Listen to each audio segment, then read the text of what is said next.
औद्योगिक नगरी कानपुर को विकसित करने के लिए प्रदेश के मुखिया योगी आदित्यनाथ लगातार प्रयासरत हैं।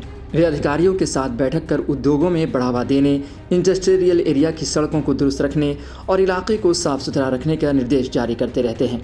हालांकि अधिकारियों द्वारा सेम के निर्देशों का पालन न करने के कारण कानपुर के पनकी स्थित इंडस्ट्रियल एरिया इस्पात नगर में उद्यमियों को भारी समस्याओं का सामना करना पड़ रहा है। ऊबड़ खाबड़ सड़कों पर उड़ती धूल के बीच कारोबार इतना उद्यमियों की मजबूरी बन गई है।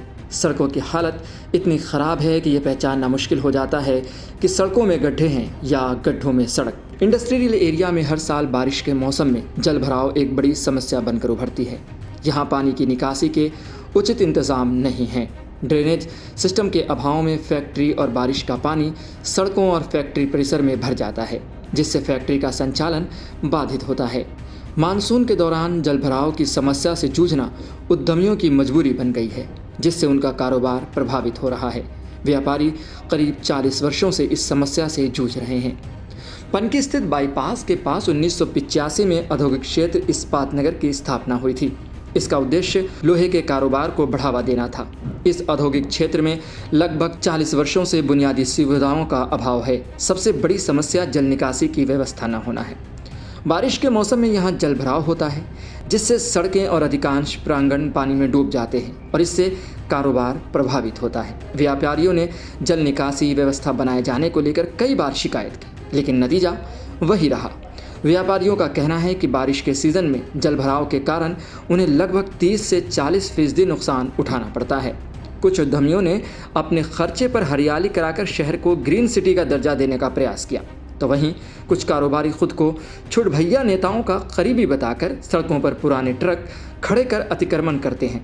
कई कारोबारी केडीए की ज़मीन पर कब्जा करके कारोबार चला रहे हैं। औद्योगिक क्षेत्र में सुरक्षा के लिहाज से बनाए गए गेट अब जर्जर हो चुके हैं और कई सुरक्षा व्यवस्था नज़र नहीं आती। प्रकाश की कई व्यवस्था न होने से शाम होते ही अंधेरा हो जाता है। बाउंड्री न होने से चोरी की आशंका बनी रहती है। इस स्थिति के कारण कानपुर से कई कारोबारी दूसरे प्रदेशों में पलायन कर रहे हैं और कई पलायन करने की तैयारी कर रहे हैं। सुविधा के अभाव में जूझ रहे कारोबारियों और उद्यमियों से बातचीत की हमारे संवाददाता सुनील गुप्ता ने। सरकारी अधिकारियों के दावों के मुताबिक कानपुर बिल्कुल साफ सुथरा है, उसकी सड़कें बिल्कुल एकदम चमाचम हैं और उद्योग बहुत अच्छा पनप रहा है, ऐसा उनका दावा है। लेकिन वास्तविकता क्या है, ये हम आज आपको दिखाते हैं। ये है कानपुर का औद्योगिक नगरी कहा जाने वाला इलाका इस्पात नगर है, जिसको कि इसलिए बसाया गया था यहाँ पर कि यहाँ के जो उद्योग कर्मी हैं या जो कारोबारी हैं वो एक अच्छा उद्योग लगा करके यहाँ पर लोगों को सहूलियत दे सकें। एक अच्छा जब उद्योग होगा तो खासा जो प्रदेश है उसकी भी खासी यहाँ पर एक उपयोगिता बढ़ेगी। लेकिन जिस तरीके की यहाँ पर सड़कें हम आप देख रहे हैं कि जो हालात नज़र आ रहे हैं कि गड्ढे में सड़क हैं या सड़क में गड्ढे हैं, यह कहना ही समझ में नहीं आ रहा है यहाँ पे। और आदमी का खास करके जो यहाँ पे कारोबारी हैं वो इतना ज़्यादा परेशान हो चुके हैं कि वो उनका ये भी नहीं समझ में आ रहा है कि अब हम इसकी शिकायत करें तो आखिर कहाँ करें। कई बार उन्होंने अधिकारियों से शिकायत की, तमाम सारे नेताओं से शिकायत की, लेकिन स्थितियाँ जस की तस आज भी बनी हुई हैं। हम इस समय हमारे साथ बात करने के लिए मौजूद हैं तमाम सारे शहर के जो कारोबारी हैं, वो अपनी आज पीड़ा बताएंगे सहारा समय पे कि आखिर उनकी क्या समस्याएं हैं, किस तरीके से वो रोज़ डेली इन सड़कों से रोज रूबरू हो रहे हैं। तमाम सारे ऐसे समस्याएं हैं जिसके कारण वो ना चाहते हुए भी उनको इन सड़कों से गुजरना पड़ता है। तो हमारे साथ मौजूद हैं कारोबारी, उनसे हम बात करते हैं। सर क्या नाम है आपका? अजय गुप्ता। अजय जी, क्या समस्याएं आ रही हैं यहाँ पे? चूँकि यह इस्पात नगर है, नाम ऐसा दिया गया था कि लग रहा था कि वाकई में एक बहुत बड़ा उद्योग यहाँ पे पनपेंगे। क्या आप लोगों उद्योग लगाए यहाँ पर, क्या सोच के लगाए थे और समस्याएँ क्या आ रही? हम लोगों ने ये सोच के लगाया था कि यहाँ पर सब सुविधाएं मिलेंगी, बिजली, पानी, सीवर और सड़क। लेकिन यहाँ पर सुविधाएं तो बिल्कुल है ही नहीं, सड़क बिल्कुल है नहीं। सड़क के लिए ट्रक वालों को कम से कम 3-4 किलोमीटर दूर घूम के दूसरी तरफ जाना पड़ता है और बिजली की दिक्कत भी है और सीवर तो है ही नहीं। सीवर लाइन बिछी है लेकिन वो काम नहीं कर रही है। क्या स्थितियाँ, क्या किस तरीके की इसमें आपको जो कारोबार है उस पर कितना नुकसान हो रहा है? कारोबार में नुकसान हो ही रहा है क्योंकि व्यापारी यहाँ पर आने से कतरा रहा है।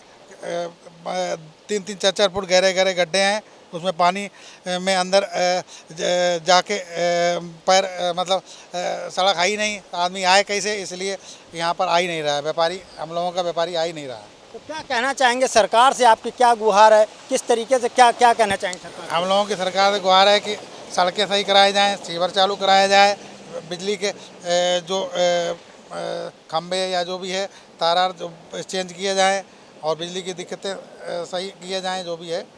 हमारे साथ कारोबारी मुकेश जैन भी हैं, जो भी इन समस्याओं से वो भी जूझ रहे हैं। आइए बात करते हैं उनसे। क्या मुकेश जी, क्या लगता है किस तरीके की ये इंडस्ट्रियल एरिया है इस्पात नगर, यहाँ पे आपको क्या समस्याएं हैं?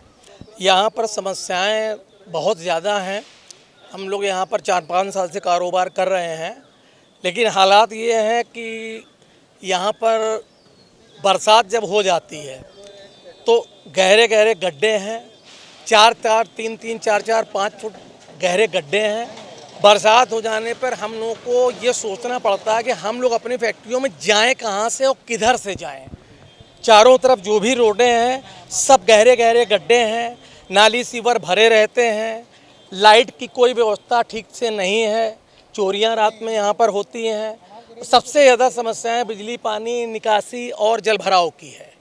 तो साहब हम लोग आज यहाँ टैक्स नगर निगम का 3-4 साल से दे रहे हैं सब फैक्ट्रियों का, और बाकी तो सोखते हैं बना रखे हैं लोगों ने अपने यहाँ पर। लेकिन सबसे ज़्यादा समस्या है कि जब भी पानी भर जाता है तो इतना पानी भर जाता है, निकासी कोई नहीं है, कोई लाइन चालू नहीं है। हम लोग को ये सोचना पड़ता है कि हम लोग अपनी फैक्ट्रियों में जाएं कहाँ, कैसे जाएं।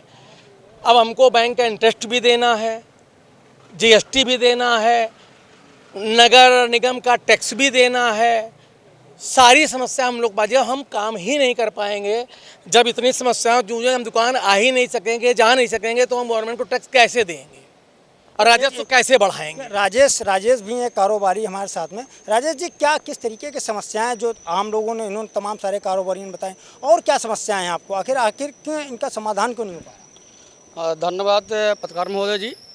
जैसा आप मुकेश जैन से सुने हैं, मैं उसी सिलसिले में यहाँ पर 2014 से व्यापार कर रहा हूँ। हमारे यहाँ पर 2 फैक्ट्रियाँ हैं, लेकिन रोड जो है जिस तरह से बनना चाहिए, ये यहाँ पर इस्पात नगर कहलाता है, यानी यहाँ पर लोहे का काम होना चाहिए। लोहे में बड़े बड़े ट्रक आते हैं और जो रोड बनाई गई है बहुत सकरी बनाई गई है, और सकरी होने के साथ साथ में उनमें इतने बड़े बड़े गड्ढे हो गए हैं कि गाड़ी का किसी तरीके से पैदल निकलना मुश्किल है, गाड़ी तो संभव ही नहीं निकलने के लिए। किसी तरह से हम लोग अपना काम चला रहे हैं। हमें प्रशासन से और सरकार से यही उम्मीद चाहते हैं कि हम लोग पूरी तरह से टैक्स पे ही हैं, हर प्रकार के टैक्स हम लोग अदा करते हैं, लेकिन हम लोग बड़े परेशानी से गुजर रहे हैं। किसी तरीके से इसका समाधान कराए, योगी सरकार हो या मोदी सरकार, जिसके दायरे में हमारा ये रोड आता हो, पहले तो सबसे पहले तो रोड का काम कराए।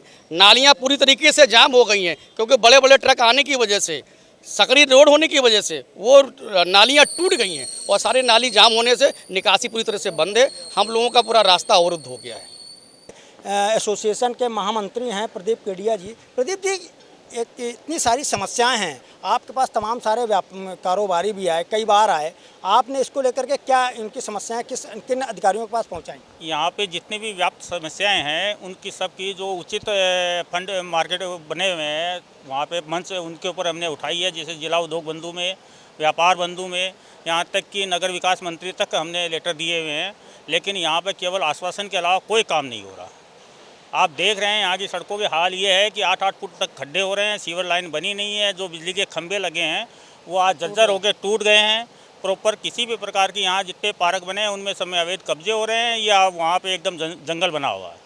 यहाँ के तमाम अधिकारी हैं, खास करके केडीए हैं या जो उद्योग विभाग के अधिकारी हैं, वो लोग, उन लोगों से आपने मुलाकात की, उनका क्या कहना है आप लोगों के प्रति? मैंने कानपुर विकास प्राधिकरण के उपाध्यक्ष, कानपुर नगर निगम के नगर आयुक्त साहब से भी, महापौर से भी मैंने कई बार रिक्वेस्ट की, कई बार उनको यहाँ विजिट करने के लिए भी बोला, लेकिन आश्वासन के अलावा यहाँ कोई आते नहीं, और गृह कर के रूप में यहाँ से लाखों करोड़ों रुपए हर साल नगर निगम ले रहा है, लेकिन सुविधाएँ जीरो हैं।